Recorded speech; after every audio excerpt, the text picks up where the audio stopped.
तो आइए आज की क्लास में हम देखेंगे कक्षा 9 के गणित का अध्याय 1 संख्या पद्धति के प्रश्नावली 1.3 के क्वेश्चन नंबर 6 को सॉल्व करेंगे। क्वेश्चन नंबर 6 हमको दिया है P by Q is not equal to 0 के रूप की परिमेय संख्याओं के अनेक उदाहरण लीजिए जहां P और Q पूर्णांक हैं जिनका एक के अतिरिक्त अन्य कोई उभयनिष्ठ गुणनखंड नहीं है और जिसका शांत दशमलव निरूपण या प्रसार है। क्या आप यह अनुमान लगा सकते हैं कि Q को कौन सा गुण आवश्यक संतुष्ट करना चाहिए? तो पहले हम लोग कहां तक देखेंगे, जिसका शांत दशमलव प्रसार है, तो यहां तक पहले हम लोग देखेंगे।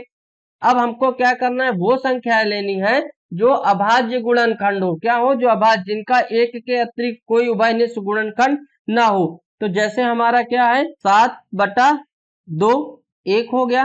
दूसरा हम क्या ले सकते हैं, तो दूसरा हम ले सकते हैं क्या 17/10 दूसरा हो गया हमारा।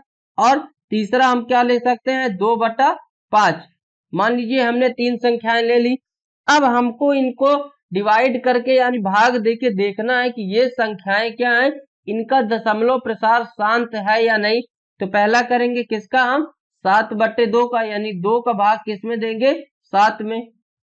2 त्याई 6, यहाँ पे क्या बचा 1। आगे करेंगे तो 1 में भाग 2 का जाएगा नहीं, तो यहाँ पे क्या करेंगे दशमलव खिलाएंगे, तो यहाँ पे क्या हो जाएगा 0। तो 2 पंचे 10, 2 पंचे 10, यहाँ पे 10, यानी ये क्या हो गया 0। 7/2 का हमारा जो दशमलव प्रसार आया वो कितना आ गया 3.5 आ गया।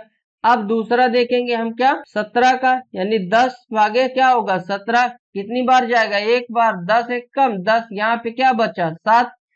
अब 10 का भाग 7 में नहीं जाएगा, तो यहाँ पे दशमलव खिलाएंगे तो क्या हो जाएगा, ये हमारा 70, तो कितनी बार जाएगा 7, तो यहाँ पे क्या हो जाएगा हमारा 0।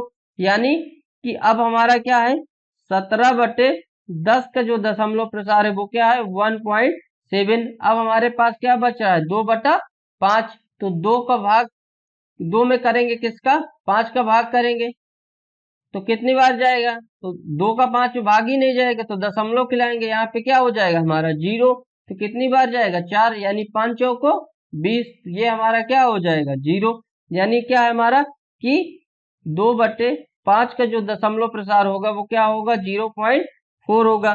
तो इससे हमको ये पता लगता है कि जो भी हमारे उभयनिष्ठ गुणनखंड है उनमें क्या है 2, 5 या 10 से भाग करने पर उनका क्या है शांत दशमलव प्रसार प्राप्त होता है। तो यहाँ पे हम एक लाइन लिख लेंगे क्या, तो यहाँ पे हम एक लाइन लिख लेंगे शांत दशमलव प्रसार के लिए Q का अभाज्य गुणनखंड 2, 5 या 2x5 के रूप में होना चाहिए, तब हमारा दशमलव प्रसार क्या होगा शांत दशमलव प्रसार होगा।